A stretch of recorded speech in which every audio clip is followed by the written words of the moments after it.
What do a 12-year-old girl in Pakistan, a university lecturer in Burundi, and the Panama Canal have in common?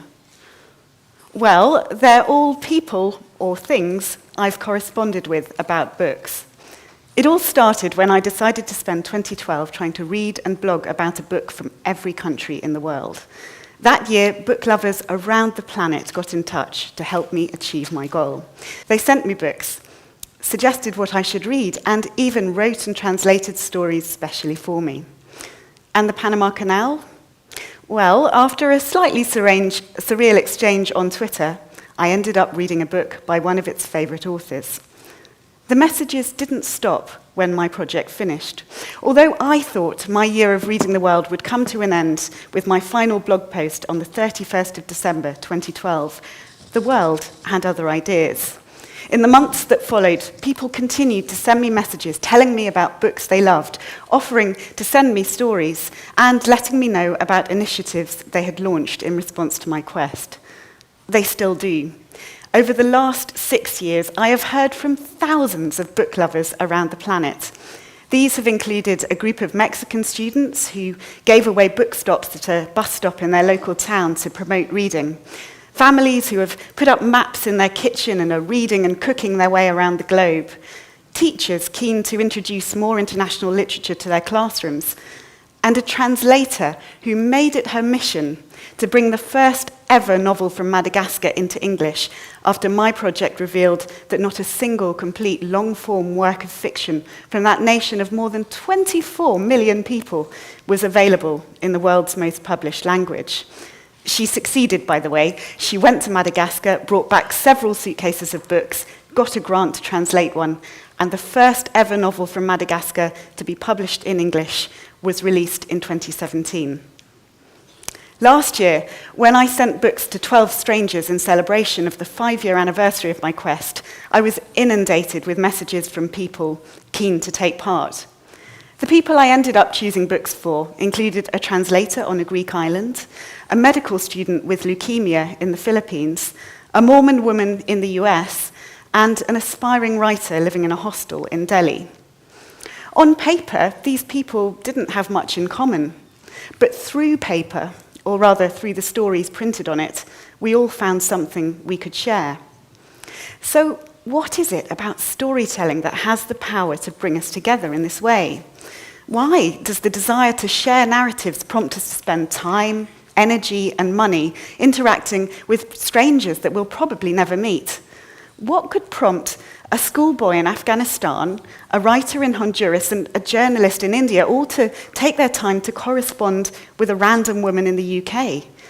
And why is there probably someone out there right now sending me a message about a book that matters to them? Well, I think it comes down to 3 main reasons. Firstly, storytelling is a universal human impulse. We all do it, and we all get pleasure from seeing people enjoy narratives that have meant something to us.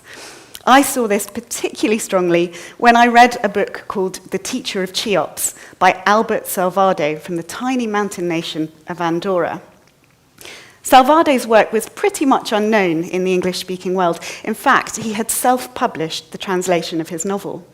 But in his native Spanish and Catalan, he was something of a star. He had sold more than 100,000 copies, a number considerably higher than the total population of his home country. When I posted my review of his book online, I came to see quite how popular he was, because suddenly my blog was inundated with messages from Andorrans, leaving comments saying how excited they were about his work, and even in one case telling me that if Salvado wrote in English, he would be more famous than Dan Brown. The enthusiasm of Andorrans for seeing someone in the English-speaking world paying attention to their literature was striking. It taught me this: it matters to people that their stories are heard. It matters because to read someone's literature is to recognize their humanity and to dignify them. It is to involve them in your conversation. It says that they matter.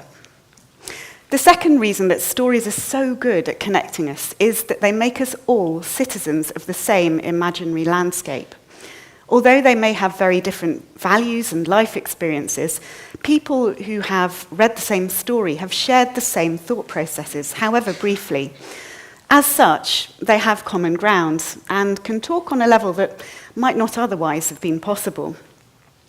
I saw this, a great example of this, when I was contacted by Jens Nielsen, the former partner of Aglaia Veterani, whose Why the Child is Cooking in the Polenta I read for Switzerland during my quest. Nielsen had been the executor of Veterani's estate since her untimely death in 2002. He'd enjoyed my review of her book and offered to talk more about her work if I was interested.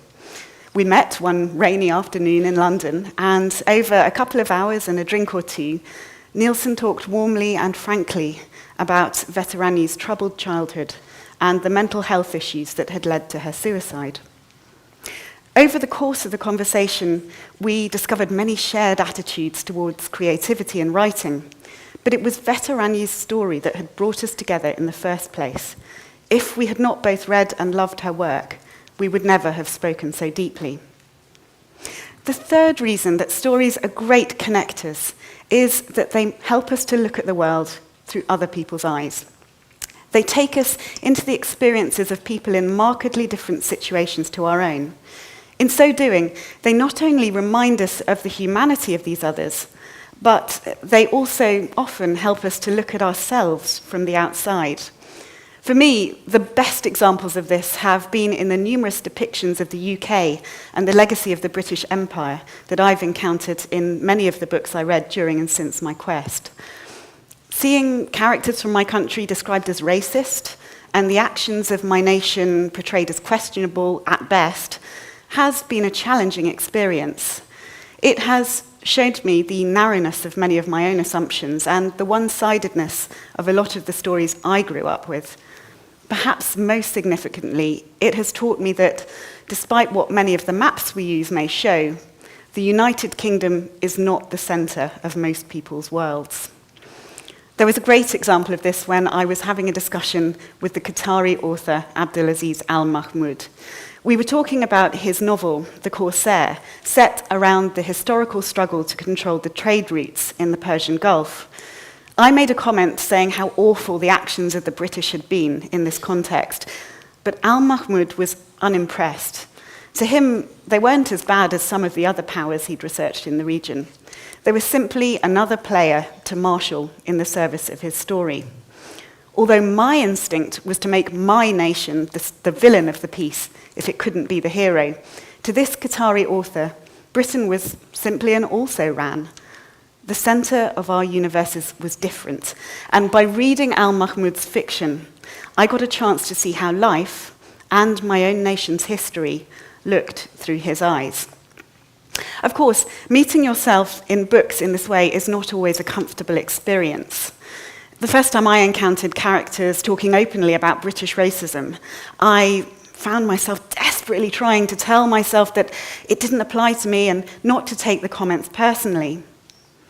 It took a while for me to realise that, of course, I ought to take the comments personally. Storytelling is personal. It's about communicating one human being's experience to another. That is the source of its power. Over time, reading stories like this has enriched my understanding of the world and my place in it. My reading has become a constant recalibration of the compass that I live by. It has changed the way I think. It has made me more aware of my blind spots and privilege. And it has helped me continue to have meaningful encounters with many of the people that I continue to come into contact with through books. So why does this matter? Surely in our ever more connected world, we don't need stories to bring us together. We have smartphones and social media. Why should we spend hours reading a novel in search of human connection when we can interact instantly with a single click? Well, I think that's precisely why stories matter so much. The technology we use these days is marvelous. It makes extraordinary things possible, things that previous generations could only have dreamt of. My quest is a good example. 30 years ago, it would have been impossible for someone to source books from every country in the world in a year. The internet made that idea achievable. But like everything, it has its limitations. And as the virtual realm becomes ever more sophisticated and monetized, the connections we're able to make through it are changing. These days, it's very easy to stay inside your comfort zone. Technology is moving to surround us with products and viewpoints that are like what we've engaged with in the past. Search engine algorithms are becoming ever more adept at providing us with narratives and perspectives that align with our particular worldview. It's getting so that we don't even see content that isn't somehow related to our own experience.